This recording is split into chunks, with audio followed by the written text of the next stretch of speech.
الحمدللہ رب العالمین والصلاة والسلام علی سید المرسلین نبینا محمد وعلی آلہ وصحبہ اجمعین۔ ساری تعریفیں اللہ وحدہ لا شریک کے لیے ہے اور نبی کریم محمد رسول اللہ صلی اللہ علیہ وسلم پر درود و سلام نازل ہو۔ جیسے کہ آپ جانتے ہیں کہ روزانہ کی بنیاد پر ہم امام نووی رحمہ اللہ کی کتاب جو 40 احادیث کا مجموعہ ہے اس کی مختصر شرح کر رہے ہیں، اور آج جو حدیث ہمارے درس کا عنوان اور موضوع ہے وہ حدیث نمبر 14 ہے، جو اس تعلق سے ہے کہ مسلمان کے خون کی حرمت ہے کہ کسی مسلمان کو بیجا جو ہے وہ قتل نہیں کیا جا سکتا، ناحق قتل نہیں کیا جا سکتا۔ حدیث یہ ہے کہ عن عبداللہ بن مسعود رضی اللہ عنہ قال قال رسول اللہ صلی اللہ علیہ وسلم لا يحل دم امرئ مسلم الا باحدى ثلاث الثيب الزاني والنفس بالنفس والتارك لدينه المفارق للجماعة رواہ البخاری و مسلم۔ کہ عبداللہ بن مسعود رضی اللہ عنہ سے روایت ہے کہ رسول نبی کریم صلی اللہ علیہ وسلم نے ارشاد فرمایا کہ 3 اسباب میں سے کسی ایک سبب کے بغیر مسلمان آدمی کا خون حلال نہیں ہے۔ شادی شدہ ہو کر زنا کر لے، یا کسی شخص کو جان بوجھ کر قتل کر دے،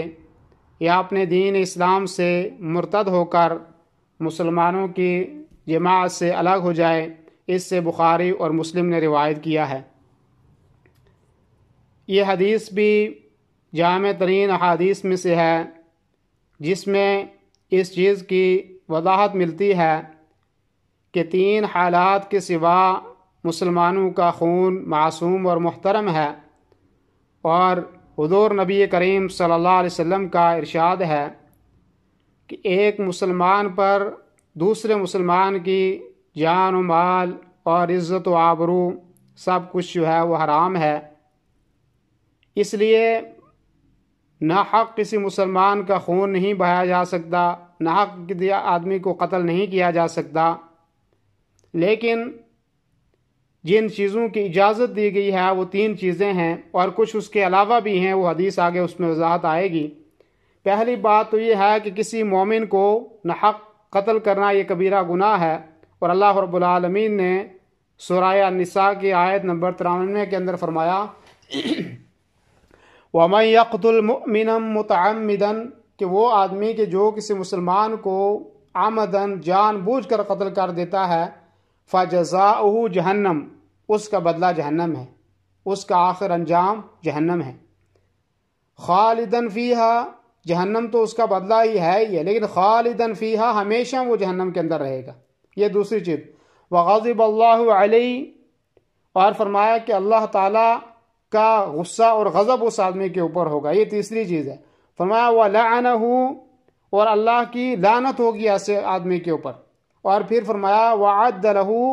عَذَابًا عَظِيمًا، اللہ رب العالمین نے اس کے لیے دردناک قسم کا عذاب تیار کر کے رکھا ہے۔ تو کتنی بڑی اور شدید اور سخت جو ہے وہ وعید ہے۔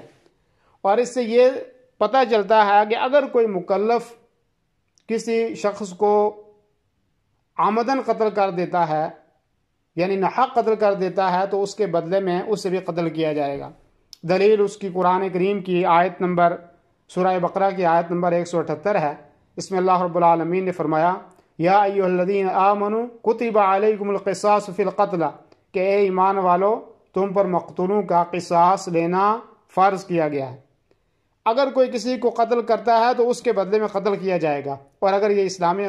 قانون جو اللہ اور اس کے رسول کا قانون ہے یہ نافذ ہو جائے، اس دنیا سے سارے فتنے، قتل و غارت یہ سب کچھ ختم ہو جائے گا، کیونکہ یہ اللہ رب العالمین نے ایک ایسا نظام بنایا ہے کہ جس سے ایک کا بدلہ لے لیا تو دوسرے سارے کے سارے ڈر اور خوف کی وجہ سے اس کام کو چھوڑ دیں گے۔ اور آج دیکھیں نا کہ قرآن و سنت کی تطبیق نہیں ہے تو قتل و قتال کے بازار گرم ہیں، جو جس کو چاہتا ہے قتل کر دیتا ہے، چھوٹی چھوٹی باتوں پر، معمولی باتوں پہ خون جو ہے وہ بہا دیا جاتا ہے۔ تو اس حدیث سے یہ بھی معلوم ہوتا ہے کہ کوئی اگر جو ہے مرد کو عورت کے بدلے میں قتل کیا جائے گا، اور اس کی حدیث جو ہے وہ عمرو بن حزم کی ایک حدیث ہے جو مسلم شریف کے اندر موجود ہے لیکن اس سے یہ بات ثابت ہوتی ہے کہ کافر کے بدلے مسلمان کو قتل نہیں کیا جائے گا، اور اس کی دلیل بھی موجود ہے۔ اللہ کے رسول صلی اللہ علیہ وسلم کا فرمان ہے کہ لا یقتل مسلم بکافر، کہ کسی مسلمان کو کافر کے بدلے میں قتل نہیں کیا جائے گا۔ لیکن اگر کافر ذمی ہے،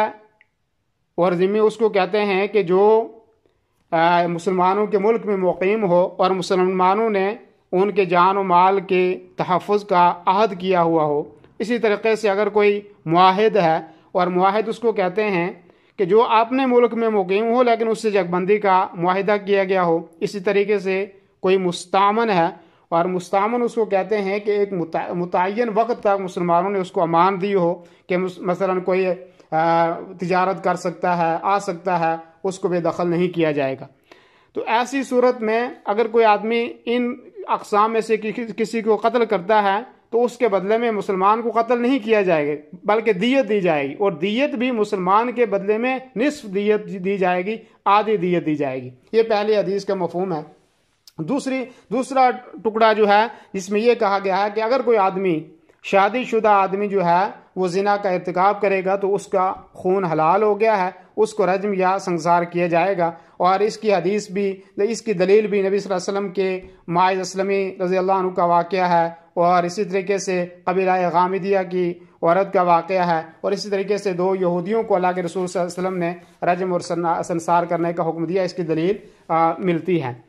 اور اسی طریقے سے اس حدیث میں جو تیسری وضاحت کی گئی ہے وہ یہ ہے کہ جو شخص اسلام کو چھوڑ دے، مرتد ہو جائے، اس کو بھی قتل کیا جائے گا۔ اور اللہ کے نبی صلی اللہ علیہ وسلم کی حدیث ہے بخاری کی کہ جو اپنا دین تبدیل کر دے اس سے قتل کر دو، اگر اسلامی حکومت موجود ہے۔ لیکن قتل کرنے سے پہلے اس کو سمجھایا جائے گا، اس کو دین کی طرف دوبارہ لوٹ آنے کی دعوت دی جائے گی۔ اگر وہ مان لیتا ہے اور رجوع کر لیتا ہے، توبہ کر لیتا ہے، ایسی صورت میں اس کو چھوڑ دیا جائے گا۔ اگر وہ مصر ہے، اصرار کرتا ہے، کفر پر ڈٹا ہوا ہے، تو اسلامی حکومت ہے، تو ایسی صورت میں اس کو قتل کر دیا جائے گا۔ یہ تو 3 چیزیں اس حدیث کے اندر بیان کی گئی ہیں۔ اس کے علاوہ کیا کسی کو قتل کیا جا سکتا ہے، اس کی دلیل موجود ہے، اور کچھ اور بھی لوگ ہیں۔ ایک جو ہے پہلے قسم ان میں سے یہ ہے کہ اگر کوئی لواطت کا ارتکاب کرتا ہے، اغلام بازی جس کو کہتے ہیں، ہم جنس سے مرد مردوں کے ساتھ بدفعلی کریں، عورت عورتوں کے ساتھ بدفعلی کریں، تو ایسی صورت میں اللہ کے نبی صلی اللہ علیہ وسلم کا فرمان ان کے بارے میں جو ابو داؤد، ترمذی اور ابن ماجہ اور نسائی کی روایت ہے، بات لمبی ہو رہی ہے، میں مختصر وضاحت کر دوں۔ تو ایسی صورت میں اگر کوئی لواطت کا ارتکاب کرتا ہے تو ان کو بھی فرمایا کہ اللہ کے نبی صلی اللہ علیہ وسلم نے فرمایا فاعل اور مفعول دونوں کو قتل کر دو۔ اسی طریقے سے اگر کوئی آدمی محرم کے ساتھ زنا کرتا ہے، اور اللہ کے نبی صلی اللہ علیہ وسلم کی حدیث ہے جو علل اور دارقطنی کے اندر موجود ہے کہ ایک شخص نے اپنے باپ کی بیوی سے شادی کر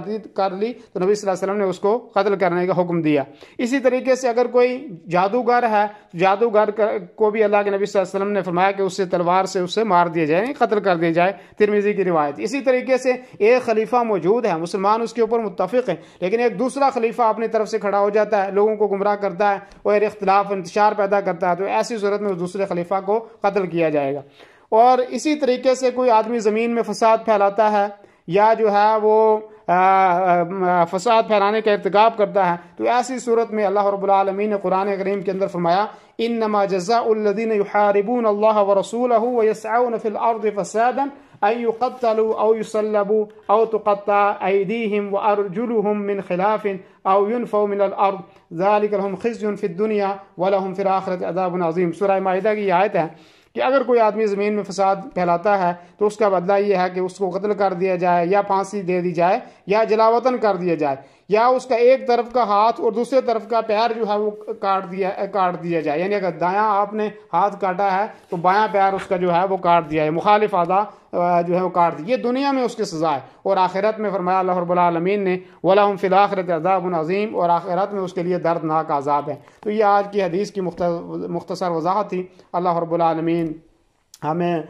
جو ہے وہ قتل ناحق سے بچنے کی توفیق عطا فرمائے۔ اللہ رب العالمین ہماری حفاظت فرمائے۔ جزاکم اللہ خیر، وصلی اللہ وسلم علی نبینا محمد وعلی آلہ وصحبہ اجمعین، والسلام علیکم ورحمۃ اللہ وبرکاتہ۔